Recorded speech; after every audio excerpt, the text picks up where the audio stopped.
right, let's do it. Right, ladies and gentlemen, welcome back to the Shanghai Bike Show 2026. This place, it's wild. I mean, it was wild the first time I came, and it doesn't disappoint. It's absolutely massive. I mean, I just got here and walking in, there was this ridiculous looking bike with like no bottom bracket. There was just like a hole where the bottom bracket should be. It's around here somewhere, so I'm gonna try and find it. But yeah, today should be an interesting one. So once again, I'm here courtesy of Joe and the Panda Podium crew. They're all such a lovely bunch, and they've got a really wicked looking booth this year as well. It looks really, really nice. We've also got Shane, GP Llama, he's out here again, as well as Jesse and Chris from the Nero show. Yeah, I bumped into them yesterday. I'd never met them before. They're really, really lovely folks as well, so I'll try and have a chat with them later on. But yeah, I'm already in awe of everything there is to see. This is one of 9 halls, I think, in this place. Yeah, it's just massive. Anyway, I rocked up here in Shanghai yesterday afternoon. I'm incredibly jet lagged, so yeah, we'll see how we get on. Wish me luck, and let's try and find some cool stuff.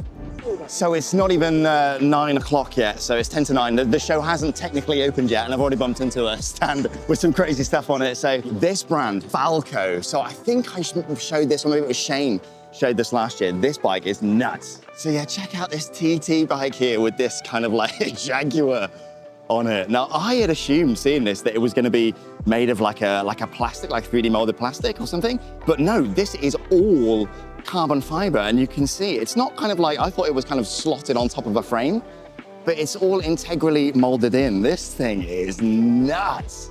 So it's got water bottles everywhere, obviously front and back, and then you've got an integrated like hydration pack inside the belly of the beast. And it's also rocking the L-TWOO ER9s. This is their electronic TT group set as well. So it comes in at 2.6 kilos for the frame set, and you can legitimately buy it for about $5,000.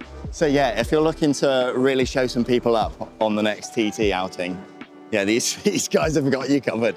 Or you can even get it in gold, a gold-plated carbon fiber Jaguar TT bike. I mean, that's pretty sick.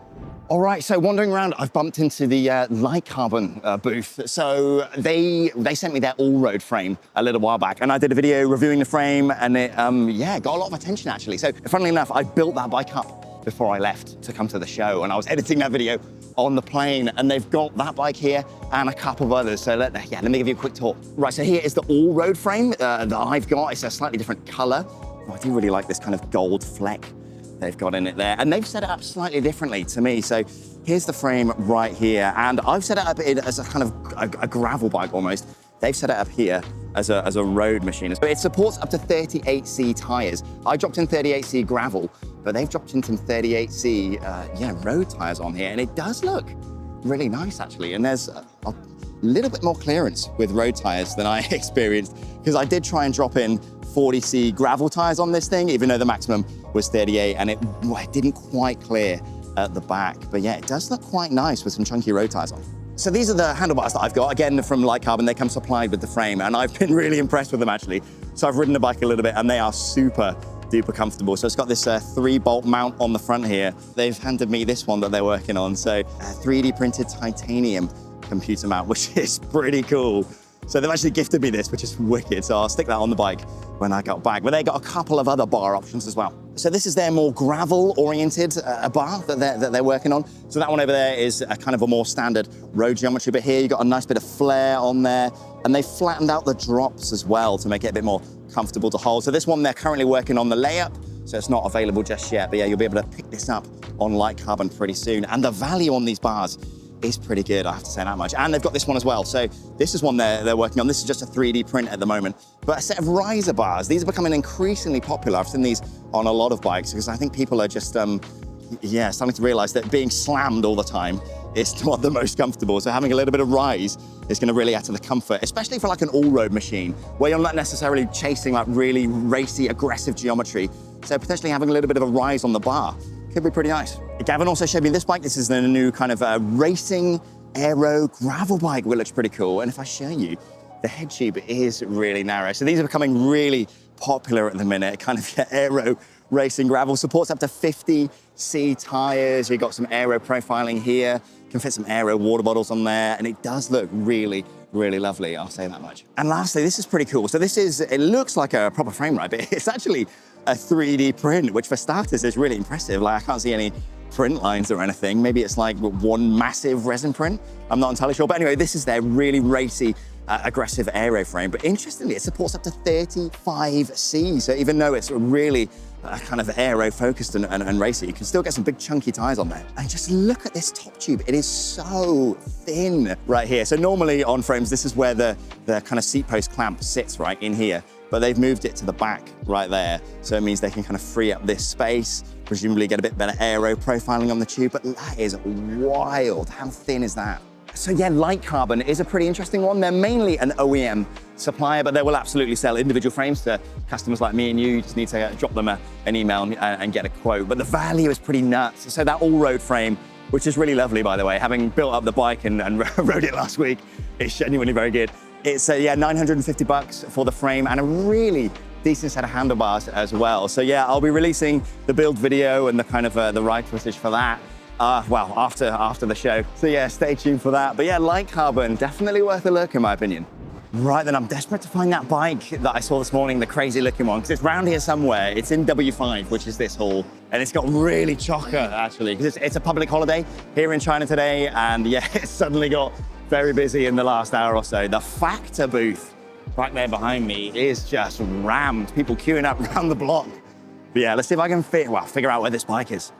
All right, so I found the bike and it's a bit nuts, honestly. So again, you can see there's nothing in the middle here. So presumably there's big bearings on the outside. So the idea is you've got more of a straight line for the power.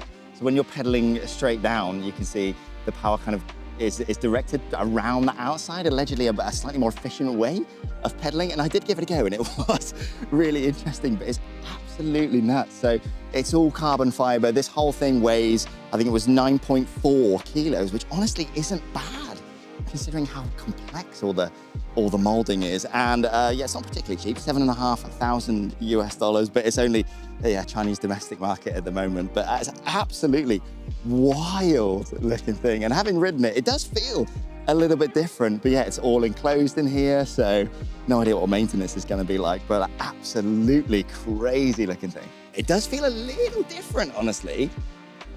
Maybe not phenomenally different, but it kind of feels slightly different. I mean, I don't know what it would be like in terms of changing crank lengths, whether you could do that at all. But yeah, what an interesting bike. There we go. The crazy stuff you see at the Shanghai Bike Show, genuinely. Really, really cool. So yeah, that's a kind of perfect example of the kind of stuff you see around here at the Shanghai Bike Show. Just crazy levels of creativity. I feel like kind of more Western established brands would rarely do something like that. Well, maybe they do like a prototype bike to like show off what they were capable of, but to actually build it and have it available for retail is just nutty. Everything on there, bespoke, completely custom frame and molding, and yeah, all proprietary tech, I suppose, that they developed for that weird looking bottom bracket or lack thereof. I don't know about the viability long term in terms of like the bearings in there and servicing, how you would like replace the chain. I don't know what that would look like. It's only available for the Chinese domestic market currently. I don't think there are any plans to sell worldwide, but yeah, absolutely nuts. I mean, I feel like maybe it was a little bit different on the pedaling motion. It did feel slightly different. Whether it's worth it for the efficiency gains of pedaling down instead of perpendicular, I don't know. But yeah, what a wild looking thing. Anyway, let's see what else we can find around here.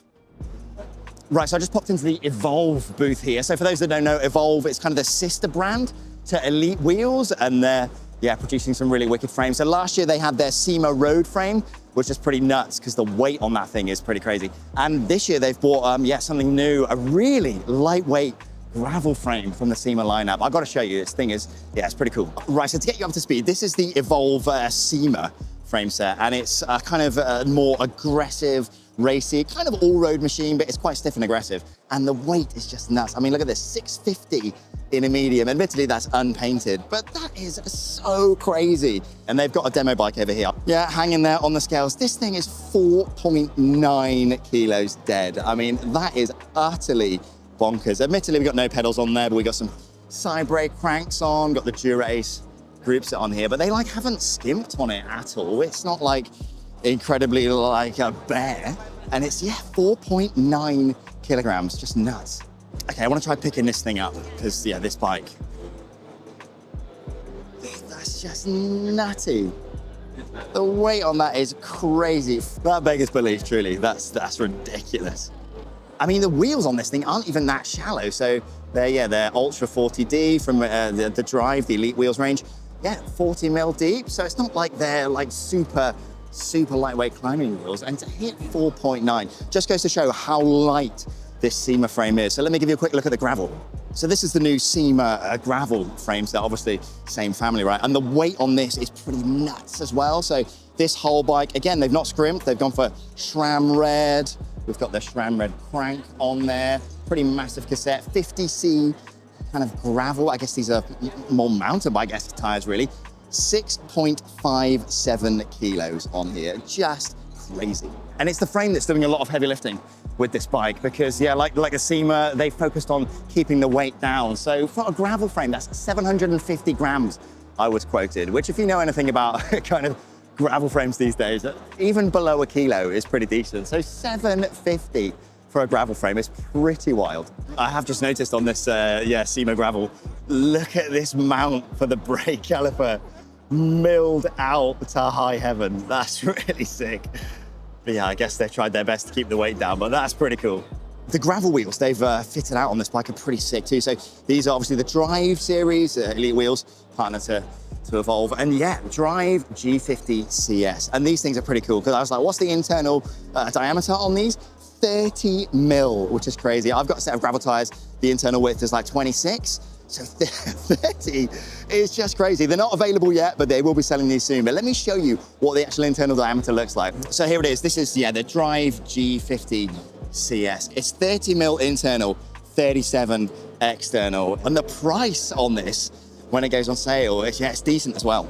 So for the carbon spoke version that we've got down here, it's $1,400, just under $1,399, which I say is pretty decent, especially considering the weight. So yeah, 1,380 grams. So 50 mil deep, 30 mil wide. Yeah, I gotta say, that's pretty tasty. So this is the that Cima gravel bike on its own in this turquoise green color. It is ridiculously good looking. I think it's Kintsugi. Is this art style where it kind of breaks and then they fix it with gold? I believe so anyway. But yeah, it looks absolutely phenomenal. Unfortunately, they're only producing a couple of frames in this colorway, so you might not be able to get hold of one. But yeah, it does look really, really tasty. And interestingly, they're sticking with a BSA bottom bracket. So virtually everyone is moving to T47. But yeah, Cima has decided to stick on its road Cima and the gravel Cima with, BSA. Apparently that's a lot to do with weight saving, because I think T47 tends to be a little bit heavier, and it's just more simple, I suppose, for the end consumer, because BSA is such a widely adopted standard. Yeah, quite interesting. I would have assumed for gravel, they would have gone T47, but yeah, BSA. One other thing that I've quickly spotted in the booth here, these Drive Mono 65D. So these are not available yet, and they're kind of still working on it, but have a look.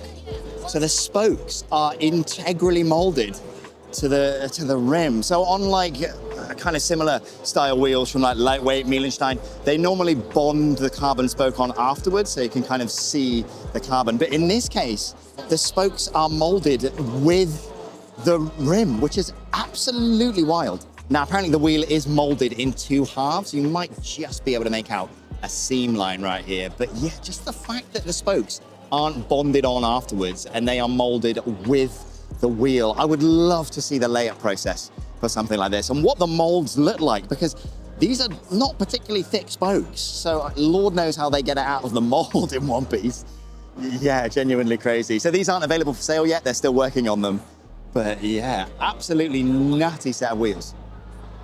So yeah, Evolve with those Cima frame sets. I've got to say, I do really like what they're doing, chasing those grams, because I'm such a massive weight weenie myself. And 750 grams for a gravel frame, it is pretty bonkers. And it's not that expensive either. I mean, it's not super cheap, 2,000 USD for the frame set. But for like a spanking lightweight gravel frame like that, I don't think that's too bad. And I really want to get my hands on one of those Cima road frame sets as well, because 650 grams is wild as well. I'd love to see what I could do with one of those on a budget. So yeah, maybe I'll drop them a message, see if they'll send me one. But yeah, Elite wheels as well. They've got some pretty interesting stuff. Those massively wide gravel wheels, those look cool. And like I said, that wheel with those integrated spokes, I'd love to see how that's done, how the layup works for that, because that must be very intricate. Anyway, let's crack on, see what else we can uncover.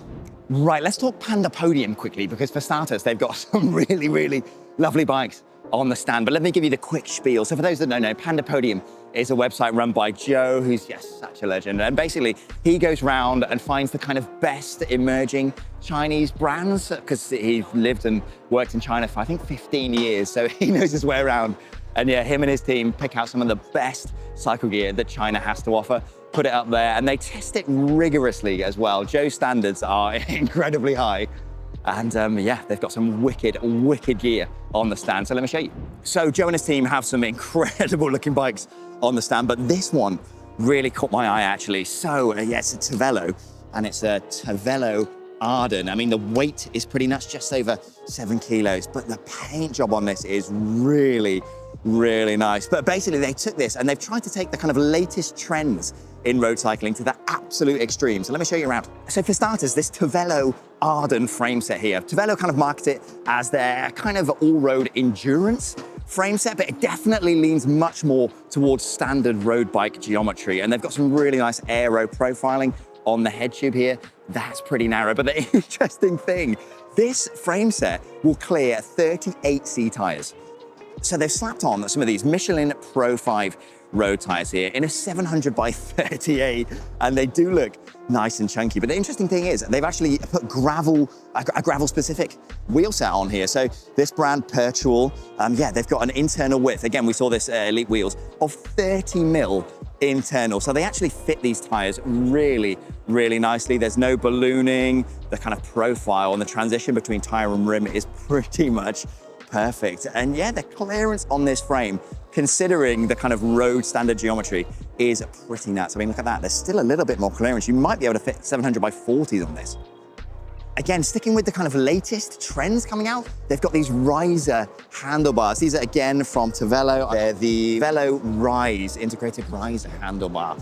So yeah, it just adds a little bit more stack height. So you can still have a nice slammed stem, so it looks nice and racy, but it raises up the bars a little bit and adds to the comfort. And they do look really, really lovely. I wasn't a fan of riser bars when I first saw them, but they are definitely growing on me. And again, it just kind of fits the theme of this bike, taking the current trends in road cycling to the absolute extreme. There are just some really nice details on this bike. I like this new trend of like really slender top tubes, and it tapers down really thin here as well. I just think it looks really tasty. The seat post has this like exposed carbon on, which looks really cool. The hubs on these wheels are really interesting as well. I've never seen anything like that. So the hub flange here on the disc side is absolutely massive. And these spokes, they're not straight pull. So these are straight pull here. These ones are J-bend. So they mix straight pull and J-bend spokes, which I don't think I've ever seen on a wheel set before. Yeah, really interesting. And have a look at this. Look at the bling on that top cap there, look. Can you see that? It like sparkles in the light. Yeah, this bike is pretty nuts. Really, really cool looking. So yeah, if you get a sec, I'll put a link in the description. Check out Panda Podium. They're genuinely a really, really lovely team, and they got some wicked stuff on there. So yeah, thanks for listening, and let's crack on. Right, I'm just gonna pop into FarSports because they've got these new carbon thru axles that I really want to check out, because they've taken a slightly different approach to most of them that you can kind of buy. So let me show you. So here they are. They're not quite available for sale yet, but they'll be yeah, on sale pretty soon on the website. But yeah, let me show you the kind of special sauce with these ones, because there's a reason they've got all these inserts over the top here.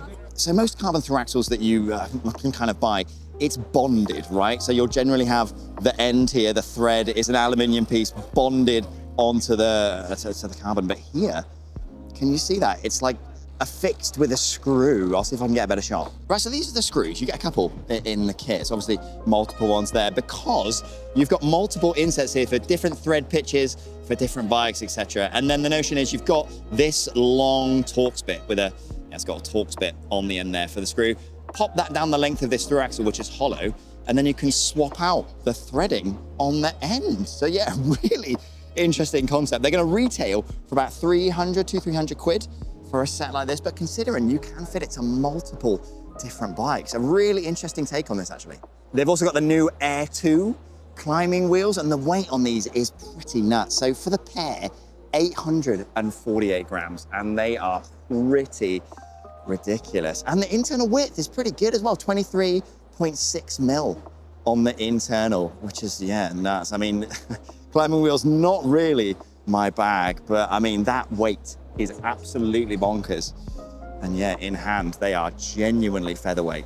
So retail on those L-TWOO wheels are not the cheapest, 1,700 bucks, but they are incredibly lightweight. I'll give them that. And let's check out the Evo as well. So we've got the Evo series, which is their kind of dedicated road wheel set. The Evo 4, 40, 50, and 60 mil deep. They've got 24 mil internal, which is pretty decent. And they've got this special edition with ceramic speed here. So I'm not sure if you can read that in there, but essentially these ceramic speed bearings normally come with a 4-year warranty, but FarSports will upgrade it to a lifetime warranty on the ceramic speed bearings in there, which is pretty cool. So normally these would be $1,750, but with this special edition ceramic speed bearings, which I don't think Ceramic Speed have even released yet, actually, so FarSports have gotten there early. Those are gonna be just under $2,000 for the pair. But yeah, lifetime warranty on the bearings, that's pretty decent.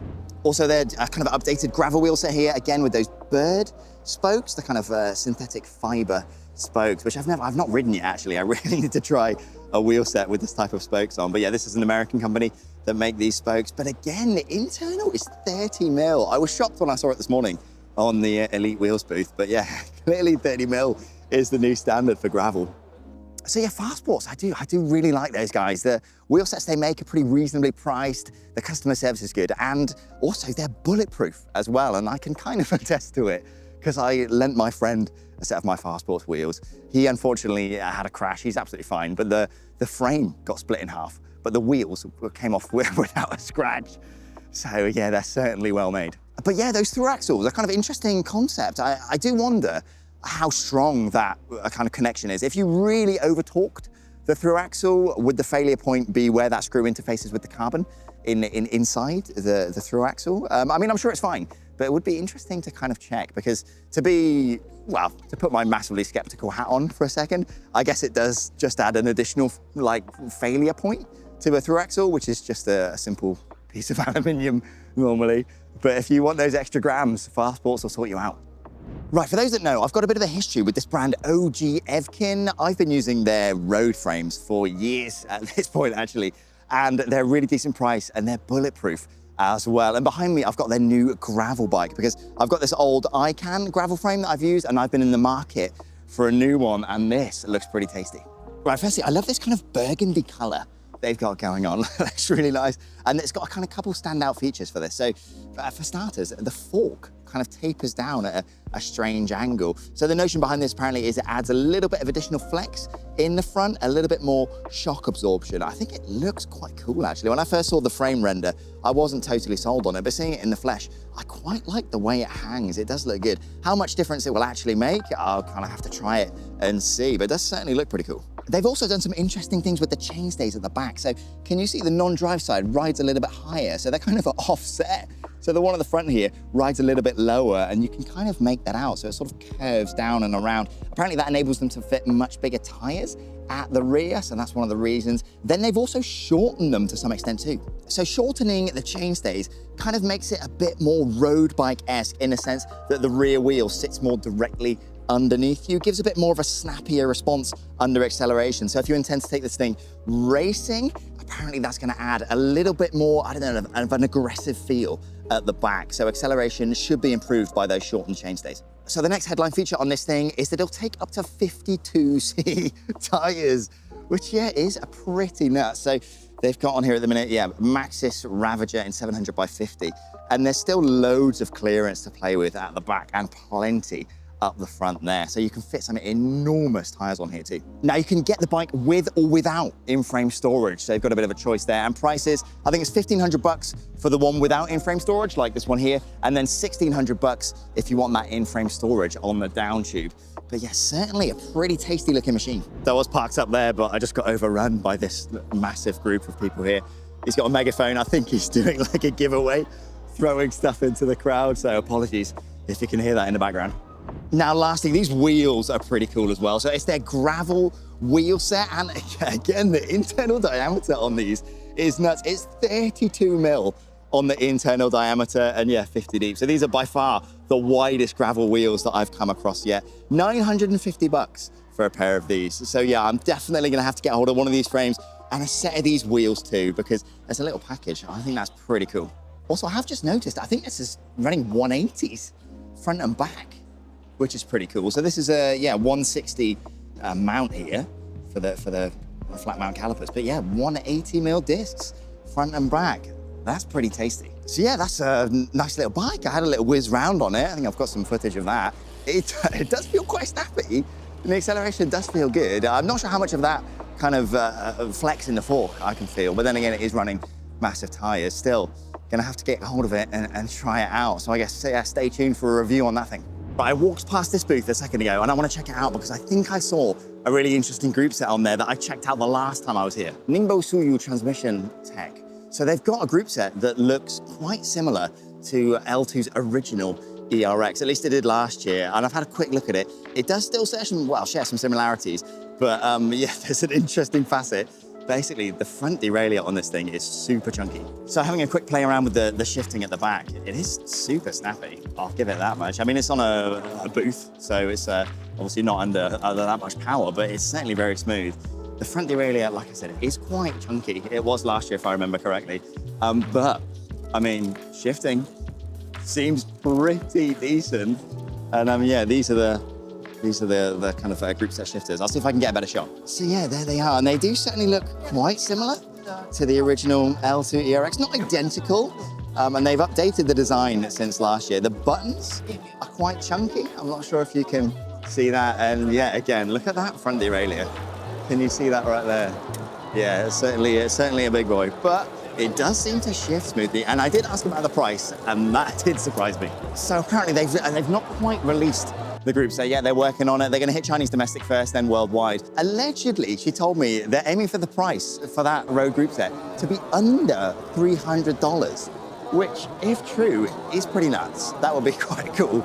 So I've got in touch with them, and I'm going to ask them to send me one as soon as it's available, because yeah, for 300 bucks, that is definitely worth a look. So they've actually just spotted, they've got them set up on a few bikes. The lady offered me a quick go on them, but I've got a dash in a sec, I've not got time, but I'll come back tomorrow and try these out. But this front derailleur is so funny to me. It's absolutely ginormous. I remember last year, it was about this tall, so they've made it shorter, but that is certainly a chunky boy.